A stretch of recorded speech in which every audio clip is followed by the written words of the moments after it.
Time नहीं था, तो इसलिए आज हम लोग जानेंगे पदार्थ की अवस्थाएं, पदार्थ क्या है, उसके जनक कौन है, सब जानेंगे। देखिए सबसे पहला नंबर देखते हैं केमिस्ट्री, ठीक है, जिसको हिंदी में रसायन विज्ञान कहते हैं, ठीक है ना। रसायन विज्ञान को विज्ञान का विज्ञान कहा जाता है, ठीक है ना। किसको? रसायन विज्ञान को विज्ञान का विज्ञान कहा जाता है, ठीक है। और इसका अध्ययन हमारा क्या कहलाता है? केमिटोकेम। केमिस्ट्री का अध्ययन केमिटोकेम, ठीक है। हाँ, इनके जनक कौन है? लेवोइजियर। कौन है? केमिस्ट्री के जनक लेवोइजियर। कौन है? लेवोइजियर, ठीक है। फिर इसके बाद आते हैं ऑक्सीजन की खोज करने वाले। तो ऑक्सीजन की खोज किसने की? जोसेफ क्रिस्टल ने 1774 में ऑक्सीजन की खोज की, लेकिन लेवोइजियर ने उसे सिद्ध किया कि जैसे आग है तो आग बिना ऑक्सीजन के जल नहीं सकती, तो इसीलिए उन्होंने सिद्ध किया कि यह जो ऑक्सीजन है, यानी जो आग है वह ऑक्सीजन के बिना नहीं जल सकती, ठीक है ना। तो ऑक्सीजन की खोज जोसेफ क्रिस्टल ने, लेकिन सिद्ध किसने किया? लेवोइजियर ने, ठीक है ना। हाँ, तो इतना क्लियर हुआ इस तरफ, तो इतना समझ आया। अब थोड़ा देखते हैं जो केमिस्ट्री में सबसे पहला जो होता है वह होता है हमारा पदार्थ। पदार्थ से ही हमारा केमिस्ट्री चैप्टर क्या होता है? शुरू होता है, ठीक है ना। तो चले देखते हैं पदार्थ। पदार्थ को हम लोग द्रव बोलते हैं, द्रव्य, ठीक है ना। द्रव नहीं, द्रव्य दो होते हैं, पेपर में पूछता है द्रव्य और द्रव, ठीक है ना, दोनों कंफ्यूजन हो जाते हैं। तो पदार्थ को ही द्रव बोलते हैं, और द्रव जो होता है एक वो पानी होता है, लिक्विड, ठीक है ना। हाँ, तो इसमें कंफ्यूज होने की कोई जरूरत नहीं है, द्रव्य और द्रव में अंतर है, ठीक है ना। हाँ, तो देखते हैं द्रव्य यानी पदार्थ जो है क्या है। देखिए पदार्थ संसार की सभी वस्तुएं हमारी क्या है? पदार्थ है। जो स्थान घेरती हैं वो भी पदार्थ है, ठीक है ना। जैसे ये मार्कर है, ये क्या है? पदार्थ है। हाँ, पदार्थ है, क्योंकि ये मार्कर पदार्थ है। सब चीज, सारी चीजें पदार्थ, दुनिया की सारी चीजें क्या है? पदार्थ है, ठीक है ना। सिंपल था। तो फिर इसके बाद पदार्थ के कितने प्रकार होते हैं? तो पदार्थ के भैया हमारे दो प्रकार होते हैं। अब कहेंगे इसमें तो 5 लिखा, लेकिन पूरी जो यही बता रहे हैं, नहीं, पदार्थ के दो प्रकार होते हैं। कौन कौन से? एक तो भौतिकी आधार पर, एक तो रासायनिक आधार पर। तो अभी हम लोग देख रहे हैं भौतिक के आधार पर, ठीक है ना। किस पे? भौतिक के आधार पर हमारे 5 प्रकार होते हैं। कौन कौन से? ठोस, द्रव, गैस, प्लाज्मा, पीईसी, ठीक है ना। तो इतना समझ में आया। भौतिकी के आधार पर कितने प्रकार के होते हैं पदार्थ? 5 प्रकार के, ठोस, द्रव, गैस, प्लाज्मा, पीईसी यानी बॉस आइंस्टीन कंडेंसेट, इसका कोई फॉर्म यानी पूरा नाम है, ठीक है ना। तो चलिए थोड़ा देखते हैं ठोस के बारे में। ठोस असल में है क्या? इसका आयतन और आकार जो होता है यह क्या होता है? दोनों निश्चित रहता है। जैसे मार्कर है, अगर हम इसे जैसे इतनी मेरे मतलब ये इतना जगह है, अब इस पे हम इतना रखेंगे, ठीक है ना, तो इतने जगह घेरा, इतने जगह घेरा ना, यानी इसका जो आकार है यह भी निश्चित है, और जहाँ रखे हम आयतन वह भी निश्चित है, यानी एक तो तकरीब जगह ने जितना उसको जगह चाहिए तो उतना ही घेरा है। तो ये हमारा ठोस पदार्थ है, जितनी जगह में हमने रखा उतनी जगह में है। फिर तो इसलिए इसका आकार और आयतन क्या रहता है? दोनों निश्चित रहता है। उदाहरण के तौर पर जैसे लोहा, क्या लोहा, लोहा एक ठोस है क्योंकि उसका आकार और आयतन दोनों निश्चित, क्योंकि जहाँ रखेंगे वह एकदम वैसे पड़ा रहेगा, ठीक है ना। हाँ, वरना फैलेगा ना उड़ेगा, ठीक है ना। हाँ, तो ठोस का आकार आयतन दोनों निश्चित रहता है, समझ में आया। अब देखते हैं थोड़ा द्रव। द्रव क्या है? लिक्विड जिसे बोलते हैं, ठोस को सॉलिड, द्रव को लिक्विड।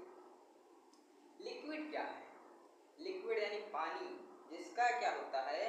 आकार जो होता है वह अनिश्चित होता है और आयतन निश्चित होता है, ठीक है ना। आकार अनिश्चित, आयतन निश्चित, इसमें एक चीज निश्चित एक चीज अनिश्चित। देखिए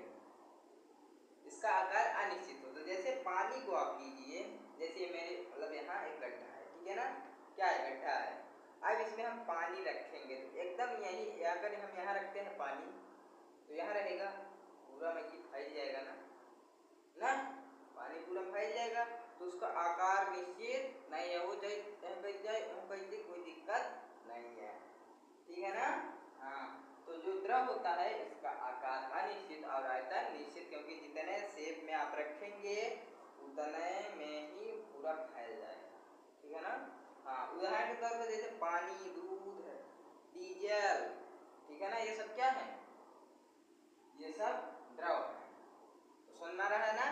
हाँ, फिर इसके बाद देखते हैं थोड़ा गैस। गैस का जो आकार और आयतन दोनों निश्चित नहीं होता, एकदम खुला साड़ की तरह, ठीक है ना, वो कहीं भी जा सकता है, कोई दिक्कत नहीं उसे, गैस को। जैसे हम किसी से मतलब है, गैस का दोनों अनिश्चित, जैसे आकार भी और आयतन भी दोनों अनिश्चित होता है। कैसे, मान लीजिए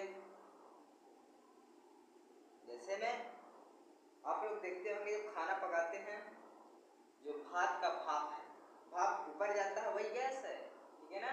ऑक्सीजन गैस है, ठीक है ना, ऑक्सीजन क्या है, गैस है, जो कि अब जिसे हम ऐसे पकड़ रहे, ऑक्सीजन पकड़े हैं क्या, वो अब यहाँ पता कहाँ है ऑक्सीजन, पता नहीं, तो उसका ना आकार है ना आयतन है, ना पकड़ सकते हैं ना बांध सकते हैं, ठीक है ना। जैसे एलपीजी गैस सिलेंडर में जो भरी जाती है, आप उतने में भरेंगे तो उसमें चाहे 1 किलो भरिए चाहे 2 किलो भरिए, लेकिन वो पूरा जगह छेक लेगा, ठीक है ना। हाँ, तो गैस का कोई आकार और पता होता कुछ निश्चित नहीं होता है। तो गैस का समझ में आया। गैस के उदाहरण जैसे नाइट्रोजन गैस, ऑक्सीजन और धुआं, ठीक है ना, ये सब क्या है, ये सब गैस है, समझना है। इसका आकार आयतन दोनों अनिश्चित होता है। तो फिर से एक बार देखते हैं, ठोस का आकार और आयतन दोनों निश्चित होता है, द्रव का आकार अनिश्चित लेकिन आयतन निश्चित, गैस का दोनों अनिश्चित, आकार और आयतन दोनों क्या होते हैं, अनिश्चित होते हैं। फिर थोड़ा देखते हैं इस तीनों के बारे में। जैसे मान लीजिए अभी आपको थोड़ा कम समझना होगा, जैसे ये है हमारा एक डिब्बा, ठीक है ना, क्या है, डिब्बा, थोड़ा ही चरकोना सा बनाना है, ठीक है, कैसा बनाना है, चरकोना सा, ऐसे करके ऐसे रखना, ठीक है ना। हाँ, अब देखिए थोड़ा और छोटा कर देते हैं, ज्यादा बनाते हैं, ठीक है, इतना समझ आ रहा है। ठोस, जैसे इसमें हम कुछ चीज ठोस रखते हैं, कुछ ठोस चीज रखते हैं, जैसे इतनी जगह हम रखेंगे तो इतनी जगह में ही ठोस रहेगा, वो ऐसे पूरा नहीं छेद देगा, ठीक है, वो जितने में रखेंगे हम लोग उतने में ही ठोस का जगह जो है रहेगा, तो क्या रहेगा, ठोस, यानी उसका आकार और आयतन दोनों निश्चित है, क्योंकि वह ना फैलेगा बस अपनी जगह पर रहेगा, ठीक है ना। तो यह होता है ठोस, जो कि एक जगह पर ही रहता है, उसका जो आकार आयतन दोनों निश्चित होता है। फिर आता है हमारा द्रव। द्रव जैसे पानी, अब पानी को हम लोग यहाँ हम लोग रखेंगे तो ये 1 लीटर पानी है, ठीक है ना, 1 लीटर पानी को हम लोग यहाँ रखेंगे तो पूरे में फैल जाएगा ना, क्योंकि इसका आकार अनिश्चित है, वो कहीं भी जा सकता है, जैसे पूरे में है, पूरे ठीक है, तो पूरे में द्रव पानी यानी भर जाएगा, तो यह होता है क्या, द्रव। फिर इसके बाद आता है हमारा गैस। अब जैसे मान लीजिए हमारी बात कर रहे हैं, ठीक है, अब गैस को हम भरते हैं, सोच लीजिए हमने फिर यहाँ पर सोचा हमने भरा, ठीक है, यहाँ पास क्या किया, भर दो, तो ये गैस है, हम कहेंगे नहीं हमको इतना जगह नहीं चाहिए, हमको पूरा जगह चाहिए, हम पूरे कमरे में रहेंगे, ठीक है ना, तो पूरा जैसा इस भरेंगे तो पूरा फैल जाएगा, क्योंकि इसका आकार और आयतन दोनों अनिश्चित है, ठीक है ना। तो गैस भी समझ में आ गया। अब ऐसे पूरा पूरा पूरा पूरा भरा जाएगा, अब पानी में जितना रहेगा उतना ही ऊपर आएगा, हाँ, द्रव, ठीक है। तो 3 चीज समझना, ठोस, द्रव, गैस।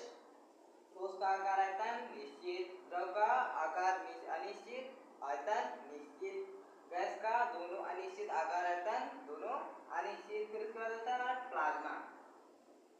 प्लाज्मा, जैसे प्लाज्मा क्या है समझते हैं। प्लाज्मा जैसे लोहा, जो लोहा हम लोग पिघलाते हैं, लोहा लोग को देखते होंगे ना, जब कुछ चीज बनाते हैं तो लोहा क्या करते हैं, पिघलाते बनाते हैं तो उसी को हम क्या कहते हैं, प्लाज्मा कहते हैं। बस इतना ही समझना था। जैसे जो धरती जब फटती है, ज्वालामुखी जो निकलते हैं, उसी को हम लोग क्या कहते हैं, प्लाज्मा। ठीक है ना? हाँ। तो फिर इसके बाद प्लाज्मा समझ में आया, उसी लावे को हम लोग क्या कहते हैं, प्लाज्मा। फिर उसके बाद आता है हमारा BEC, बोस-आइंस्टीन कंडेंसेट। तो इसका पूरा नाम है, ठीक है, याद रख लीजिएगा। ये बहुत महत्वपूर्ण चैप्टर है, इसीलिए मैं ठीक से समझा रहा हूँ। ठीक है ना? हाँ, अच्छे से समझिएगा। तो बोस-आइंस्टीन कंडेंसेट ये क्या है? इसकी ये पदार्थ की पांचवी अवस्था है भौतिकी आधार पर, क्योंकि अभी उसकी खोज चल रही है, धीरे धीरे इसकी भी जानकारी मिल जाएगी। देखिए 1920 में एक साइंटिस्ट थे जिनका नाम था, थोड़ा याद नहीं आ रहा है, तो वो क्या किए, वो इसकी गणना कर रहे थे। कौन? इसकी गणना किए बोस-आइंस्टीन कंडेंसेट का। तो जो आइंस्टीन थे, आइंस्टीन को जानते हैं, बहुत बड़े वैज्ञानिक हैं, जो वही जो है इस पे क्या किए, रिसर्च किए, ढूंढे उसे, यानी ढूंढे इसे। तो क्या बोस-आइंस्टीन कंडेंसेट इसका नाम रख दिया गया, मतलब वही इसके गणना किया, यानी ढूंढे, इसीलिए इनका नाम बोस-आइंस्टीन कंडेंसेट रख दिया गया। ठीक है ना? हाँ, जो अभी इसकी खोज चल रही है, धीरे धीरे पता चल जाएगा। ठीक है ना? हाँ, तो उसको भी बता देंगे। तो इतना समझ में आया, पदार्थ यानी द्रव भौतिकी अवस्था पे, यानी भौतिकी आधार पर इतना समझ में आया। अब चले देखते हैं रासायनिक आधार पर। तो आज बस इतना ही जानेंगे, तो इसका एक स्क्रीनशॉट लीजिए, बताएं। तो आज के लिए बस इतना ही। तो नमस्कार, धन्यवाद। अगली वीडियो हम लोग जानेंगे रासायनिक आधार पर कितने